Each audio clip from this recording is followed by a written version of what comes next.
잘 아시는 것처럼 교회에는 교회만의 달력이 있습니다. 그것을 우리는 교회력이라고 합니다. 교회력은 두 부분으로 나눌 수 있습니다. 하나는 빛의 절기라는 부분과 또 하나는 생명의 절기라는 부분으로 나누어 볼 수 있습니다. 빛의 절기는 예수님의 탄생을 기다리는 대림절부터 그리고 성탄절, 주현절을 포함하고 있습니다. 그리고 생명의 절기는 예수님의 고난을 기념하고 기억하는 사순절부터 부활절, 성령 강림절, 오순절을 포함하고 있습니다. 그 가운데 우리는 빛의 절기의 시작인 대림절을 함께 보내고 있습니다. 그리고 절기마다 상징하는 색이 있습니다. 대림절의 색은 이 보라색입니다. 그래서 제가 하고 있는 이 스토리의 색깔도, 그리고 제 뒤에 있는 초도 보라색에서부터 하얀색으로 옮겨지고 있지 않겠습니까? 예로부터 보라색은 염색하기 힘들었다고 합니다. 그래서 아무나 보라색 옷감을 사용할 수 없었습니다. 그래서 왕이나 혹은 귀족만 사용할 수 있었던 옷감이 바로 보라색입니다. 그래서 보라색은 왕을 의미합니다. 왕으로 이 땅에 오신, 그리고 이 땅에 오실 예수 그리스도를 기다리며 우리는 대림절을 보내고 있습니다. 오늘은 대림절 세 번째 주일입니다. 대림절의 대림은 기다릴 때, 임할 임을 사용합니다. 즉 대림절은 예수 그리스도께서 이 땅에 임하실 것을 기다린다, 기다리는 시간으로 해석할 수 있습니다.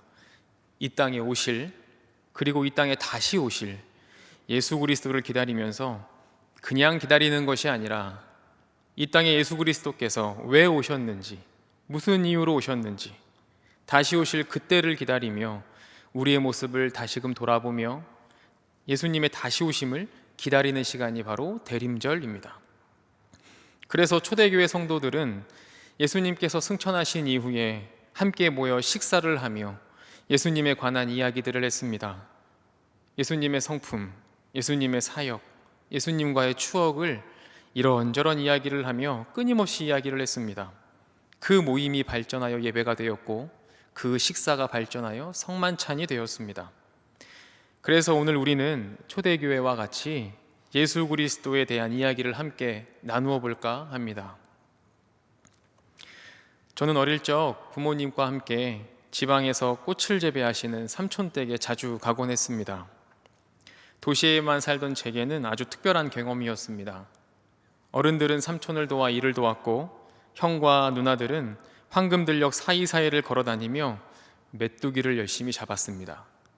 빨간 양파망 들고, 그리고 강아지 풀 하나 꺾어 들고 그렇게 열심히 다녔습니다. 해가 뉘엿뉘엿 넘어가 노을이 지고 넓디 넓은 황금들녘에는 벼가 머리를 숙이면서 인사를 하고 있고 저 앞에는 형과 누나들이 쪼로록 줄지어서 좁은 논두렁을 거닐면서 양파를 벌려 넘어지지 않으려 애쓰며 걸었던 생각들이 아직도 생생합니다. 제가 삼촌께 이런 질문을 했습니다. 삼촌, 저 풀들은 왜 고개를 숙이고 있어요? 도시에서 자랐으니 벼가 어떻게 생겼고 쌀이 나무에서 나는지 밭에서 나는지 하우스에서 나는지 알 수 없었던 저는 무르익은 벼가 그저 누런색 풀로 보였고 벼가 고개를 숙이고 있는 모습이 참 이상해 보였습니다. 저의 질문을 들으신 삼촌께서 답을 해주셨습니다. 저기 노란 부분 안에는 돈이 많이 들어있는데 많이 가지고 있어서 인사하고 있는 거야. 이 삼촌은 조카인 제가 귀여워서, 그리고 저는 삼촌의 대답을 이해하지 못하고 당황스러워서 서로 마주보며 웃었던 기억이 있습니다. 오늘 말씀은 스가랴의 말씀입니다. 스가랴서의 저자는 선지자 스가랴입니다. 시기는 바사왕 고레스 때의 포로 귀환 시대입니다. 오랜 시간 포로 시기를 지나 자신들의 고향으로 돌아왔을 때는 이미 모든 것이 파괴되었고 아무것도 남아있는 것이 없었습니다. 특별히 이스라엘 민족의 중심에는 하나님이 계시고 또한 그들의 삶의 중심에는 성전이 있지 않습니까? 돌아와 보니 성전도 무너지고 그들의 삶도 무너지고 그들의 삶의 자리도 없어졌습니다. 그런데 포로에서 복귀한 그들은 이스라엘 성전 재건에 힘쓰는 것이 아니라 그들의 삶의 자리, 먹고 사는 문제, 자신들의 삶에만 위해서 열심히 일을 하고 있었습니다. 그것을 보고 있던 스가랴 선지자, 그리고 동시대에 활동하였던 학개와 말라기 선지자는 성전의 회복, 성전의 재건, 그리고 하나님의 말씀의 회복, 그리고 이 땅에 도래할 메시아에 대한 예언들을 쉼없이 선포합니다. 그 가운데 오늘 본문은 스가랴 선지자가 이 땅에 오실 메시아에 대해 설명하는 부분입니다. 오늘 본문 9절을 함께 읽어보겠습니다. 9절입니다. 시작. 시온에 따라 크게 기뻐할지어다. 예루살렘에 따라 즐거이 부를지어다. 보라, 내 왕이 내게 임하시나니 그는 공로로우시며 구원을 베푸시며 겸손하여서 나귀를 타시니 나귀는 작은 것 곧 나귀 새끼니라. 아멘. 스가랴 선지자는 황폐한 이스라엘의 땅과 무능력하고 무기력하며 자신들의 삶의 자리만 집중하는 그들에게 외치며 선포합니다. 너의 왕이 내게 임할 것이다. 그는 공의로우시고 구원을 베푸시고 겸손하신 분이다. 그 메시아께서 무엇을 타신다고 말씀하십니까? 나귀 새끼입니다. 고대 로마 사회에서는 전쟁에서 승리한 장군이 돌아오면 개선식을 열어준다고 합니다. 많은 사람들이 눈에 띌 수 있도록 얼굴을 붉게 칠한 4마리의 백마들이 이끄는 마차를 타고 장군은 가장 화려한 옷을 입고 시내를 돌며 사람들의 환호를 받았다고 합니다. 그러나 이 땅에 오신 예수님의 모습은 이와는 전혀 다른 모습이었습니다. 예수 그리스도는 가장 작은 마을 베들레헴에서, 가장 지저분하고 낮고 천한 마국간에서 가난한 목수의 아들로 태어났습니다. 어느 누구 축하하는 사람 하나 없고 환대하고 환영하는 사람 하나도 없었습니다. 조용히 결혼하지 않은 처녀의 몸에서 태어났습니다. 태어나실 때도 그렇게 힘들게 누추한 곳에서 고생하시면서 태어나셨는데 예루살렘에 들어가실 때 좀 좋은 말 타시고 좋은 마차 타고 들어가셔도 되지 않겠습니까? 30년 동안 목수로 속공으로 일하시면서 노동만 하다가 공생의 3년 그렇게 고생하시면서 온갖 시기와 질투, 시련과 고난의 시간을 보냈으면 그 예루살렘에 들어가실 때는 나귀 새끼 말고 말이 끄는 마차 한번 타시고 사람들에게 환영받으면서 손은 흔들고 사람들에게 꽃다발도 받으시면서 들어가셔도 되지 않겠습니까? 500여 년 전 선지자의 예언이 있었지만 그래도 나귀 새끼 타지 않으신다고 해서 누가 무엇이라 말할 수 있는 사람이 누가 있겠습니까? 이런 생각이 믿음이 연약한 저에게는 맴돌았습니다. 그런데 말씀을 자세히 보니 예수님께서 나귀 새끼를 타신 이유가 분명히 있었습니다. 오늘 본문 10절의 말씀 함께 읽어보실까요? 10절입니다. 시작. 내가 에브라임의 병거와 예루살렘의 말을 끊겠고 전쟁하는 활도 끊으리니 그가 이방 사람에게 화평을 전하는 것이요 그의 통치는 바다에서 바다까지 이르고 유브라데 강에서 땅끝까지 이르리라. 아멘. 무슨 말씀입니까? 하나님께서는 에브라임의 병거와 예루살렘의 말과 전쟁하는 활을 끊으시고 메시아를 통해서 이방 사람들에게 화평을 전하시고 온 세상을 통치하게 하시겠다라는 말씀입니다. 즉 하나님께서는 전쟁 무기를 사용하셔서 이 땅을 정복하지 않으시고 화평으로, 평화로 하나님의 방법으로 세상을 통치하시겠다는 말씀입니다. 그 하나님의 방법이 어떤 방법입니까? 예수 그리스도를 이 땅에 보내심으로, 그분을 십자가에서 죽게 하심으로 세상을 통치하시겠고 하나가 되게 하시겠다라는 말씀입니다. 십자가로 유대인과 이방인이 하나 되게 하시겠다라는 말씀입니다. 왜 예수 그리스도께서 겸손하게 나귀 새끼를 타신 것입니까? 하나님께서 일하시는 방법과 사람이 일하는 방법이 다르다는 것을 보여주시기 위함입니다. 이 세상 나라는 육신의 힘과 능력으로 싸워서 이기는 자가 승리를 하는 것이지만 하나님의 나라는 십자가로 싸워서 이기는 자가 승리하는 것임을 보여주기 위함입니다. 예수님의 겸손이라는 것에는 그 예수님의 겸손이라는 것에는 이것이 담겨 있습니다. 예수님의 나귀를 타신 그 사건은, 그의 겸손에는 이 하나님의 섭리가 담겨져 있습니다.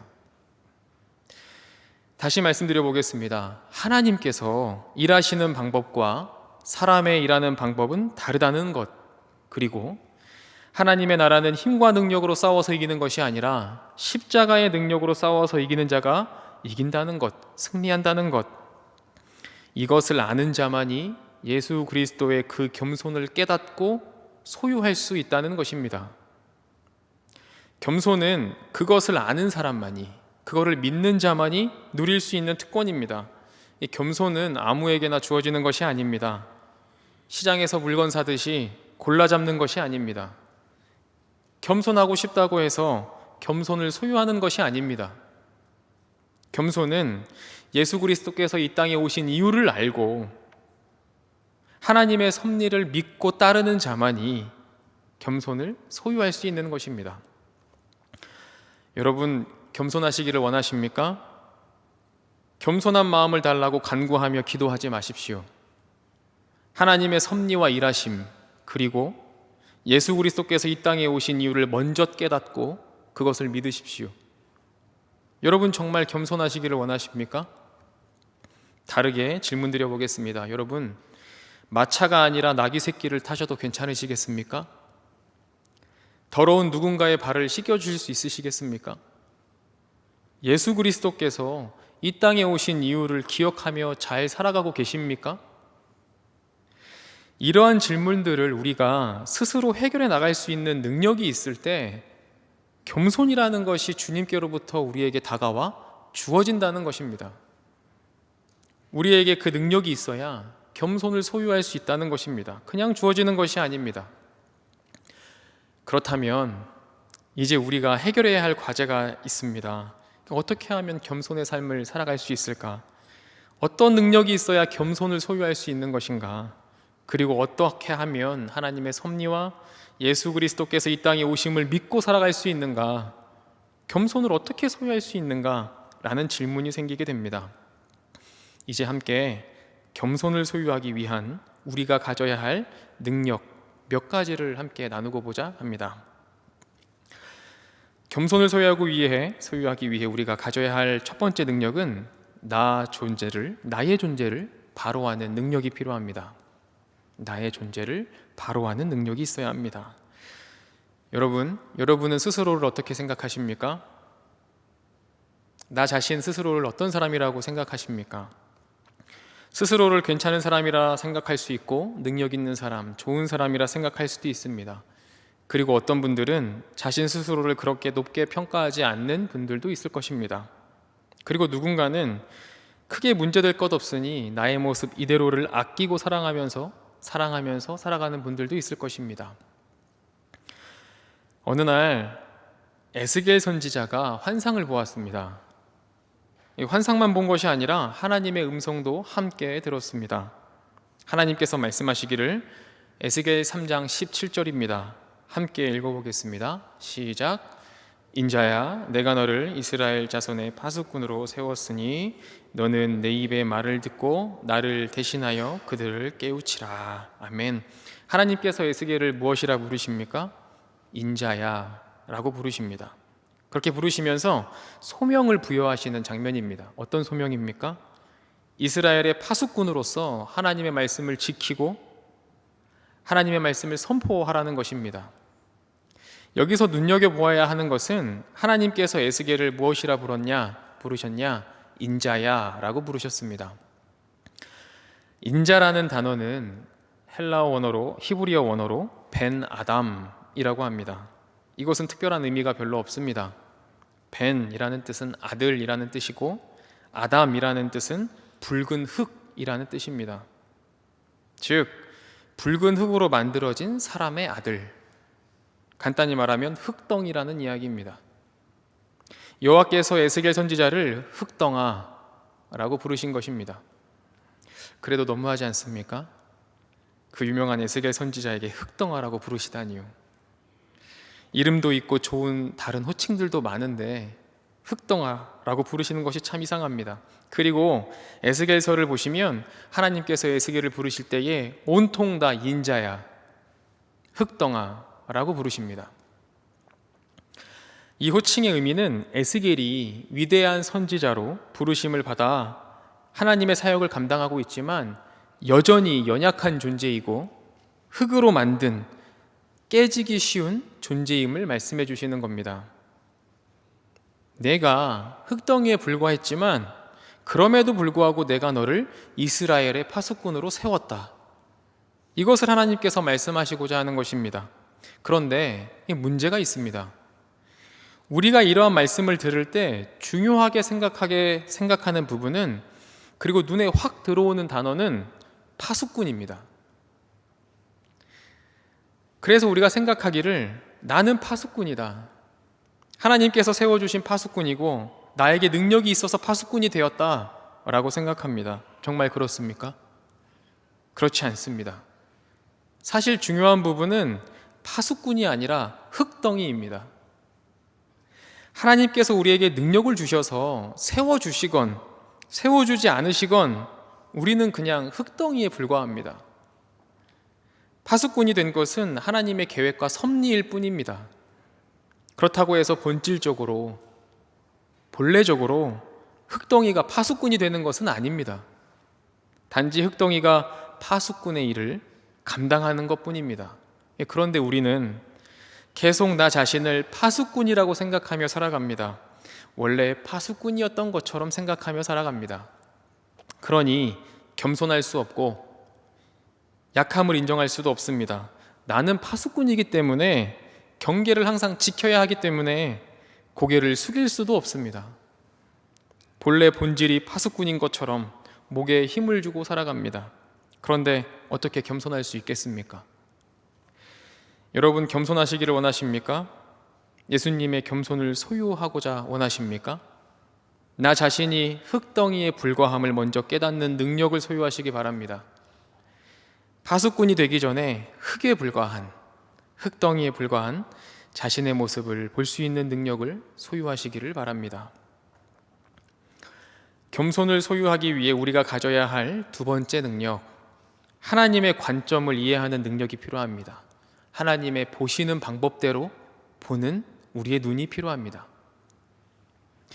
세계적인 영성가이자 종교 지도자 그리고 하버드 대학의 교수였던 헨리 나우에는 인생 노년에 신경쇠약증에 걸리고 말았습니다. 그런 상황에서 그가 선택한 방법은 라루시라고 하는 지적장애인 공동체에서 생활하는 것이었습니다. 많은 사람들이 의아해했습니다. 그들이 당신의 가르침과 지식을 이해할 수 있을까요? 지적장애인들이 당신의 가르침을 이해할 수 없을 것입니다. 헨리 나우에는 대답을 했습니다. 모르겠습니다. 하나님께서 그들을 위해서가 아니라 나를 위해서 가라고 하시니 순종하고 갑니다 라고 대답했답니다. 헨리 나우에는 라루시 공동체를 방문합니다. 공동체의 지적장애인 분들이 질문을 합니다.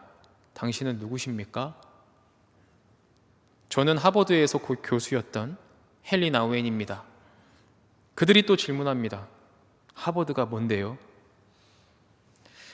헨리 나우엔은 당황했습니다. 하버드가 뭐냐고 질문을 받아본 적이 한 번도 없기 때문입니다. 모르는 사람이 없기 때문에 설명해 본 적도 없습니다. 헨리 나우엔은 대답합니다. 하버드는 세계에서 석학들이 공부하고 싶어하는 가장 유명한 학교인데요. 저는 거기서 학생이 아니라 교수였습니다. 그들이 또 질문합니다. 사람들이 왜 공부를 하고 싶어 해요? 헨리 나우에는 사회적 통념으로 그리고 자신의 위치를 말하고 소유를 말했습니다. 그런데 그들은 본질에 대해서 질문하고 있었습니다. 그날 헨리 나우에는 일기를 썼다고 하죠. 이렇게 썼답니다. 나는 이들에게 나를 설명하는 것이 매우 어려웠고 대화가 되지 않았다. 그런데 어쩌면 나의 오랜 영혼의 방황이 여기서 끝날지도 모르겠다. 왜냐하면 이들은 신이 인간을 대하는 방식과 가장 유사한 방식으로 나를 대하고 있다. 오직 나의 이름 헨리로. 하나님은 우리의 본질에 집중하십니다. 우리가 가진 것, 이루어낸 것, 결과로 만들어낸 것, 지켜온 것, 계획을 세운 것, 많이 모아둔 것, 이런 것들을 하나님께서 보시는 것이 아닙니다. 사람의 본질, 인간의 본질, 우리의 본질, 우리가 만들어진 이유, 하나님과 우리와의 관계를 보시고 그것에 주목하십니다. 이것을 아는 사람이라면 겸손할 수밖에 없습니다. 우리가 만들어진 이유를 알고 하나님과 우리와의 관계를 안다면 겸손할 수밖에 없습니다. 그런데 이것은 그냥 알게 되는 것이 아닙니다. 하루아침에 깨달아지는 것도 아닙니다. 이것도 능력입니다. 신앙의 능력입니다. 하나님의 신학과 관점을 알고 깨닫는 것도 능력입니다. 우리가 잘 아는 말씀이 있지 않습니까? 사무엘상 16장 7절입니다. 내가 보는 것은 사람과 같지 아니하니 사람은 외모를 보거니와 나 여호와는 중심을 보느니라 하시더라. 형상과 그리고 상황을 보고 기뻐하거나 즐거워하거나 교만하지 마십시오. 하나님은 그것에 관심이 없으십니다. 하나님께서 관심 있는 부분은 중심과 본질입니다. 그것을 아는 능력이 우리에게 있을 때 우리는 겸손을 소유할 수 있습니다. 겸손은 무엇을 한다고, 무엇을 만들어낸다고 얻어지는 것이 아닙니다. 다시금 말씀드립니다. 하나님의 시선과 관점을 이해하고 아는 자만이 겸손할 수 있습니다. 마지막으로 겸손을 소유하기 위해 우리가 가져야 할 능력, 세 번째, 결심하고 행하고 유지하는 능력이 있어야 합니다. 결심하고 행하고 유지하는 능력이 있어야 합니다.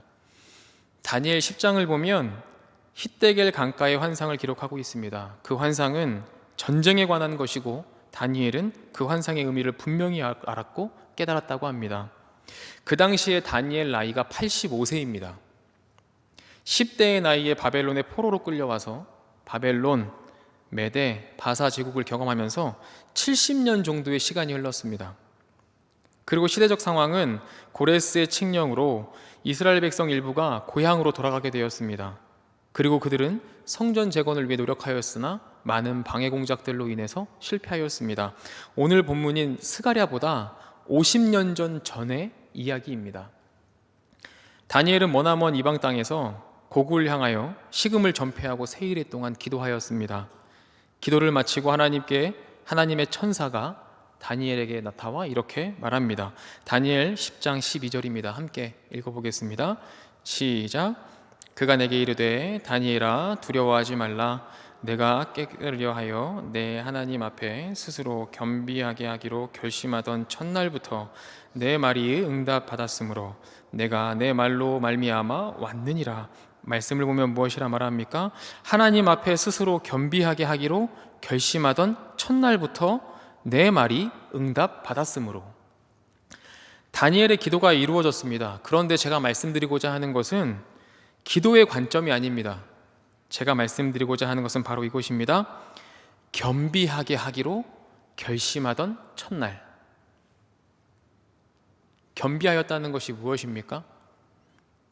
지성과 미모를 겸비하였다, 모두 갖추었다, 준비되었다라는 의미가 아니라 겸손하다라는 말입니다. 즉 다니엘은 스스로 겸손하기를 결심했다는 것입니다. 다니엘은 하나님 앞에서 겸손하기로 결심하였고 지속적으로 낙심하지 않고 하나님께 매달려 기도함으로 확고한 응답을 받았다라는 이야기입니다. 누군가 이런 이야기를 했습니다. 무엇인가를 얻기 위해 3단계가 필요하답니다. 첫 번째는 결심입니다. 두 번째는 실천입니다. 그리고 세 번째는 유지입니다. 이것을 다니엘에 적용시켜 말씀드려 보겠습니다. 다니엘은 바벨론에 소년 시절에 끌려갔습니다. 그때 다니엘은 결심합니다. 다니엘서 1장 8절입니다. 다니엘은 뜻을 정하여 왕의 음식과 그가 마시는 포도주를 자기를 더럽히지 아니하리라. 결심하였습니다. 다니엘은 결심으로 끝나지 않았습니다.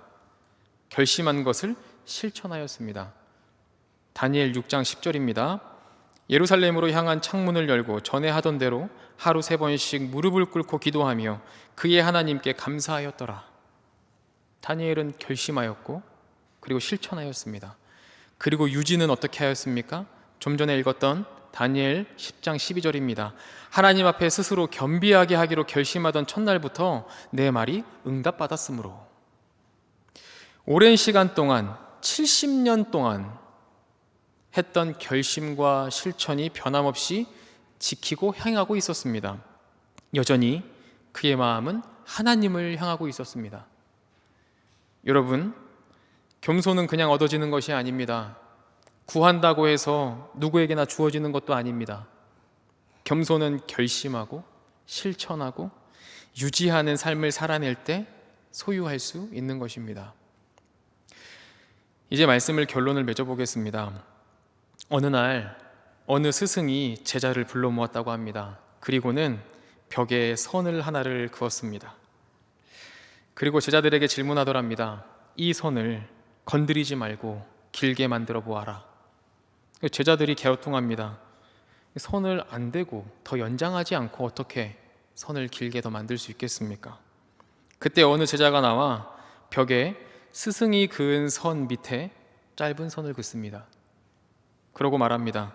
스승께서 그으신 선이 이제 길게 되었습니다. 오늘 말씀의 제목이 무엇입니까? 겸손, 능력 있는 자의 짧은 선 긋기입니다. 능력은 앞서 겸손에 대한 이야기, 겸손을 위해 필요한 것들을 말씀드렸습니다.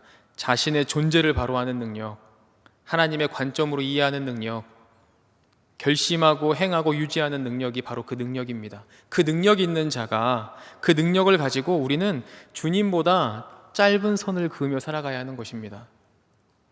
잘 익은 벼와 같이 그러한 능력이 있을수록, 많은 것을 소유할수록 머리 숙이고 주님보다 앞서지 않고 주님보다 짧고 얇은 선을 그어야 합니다.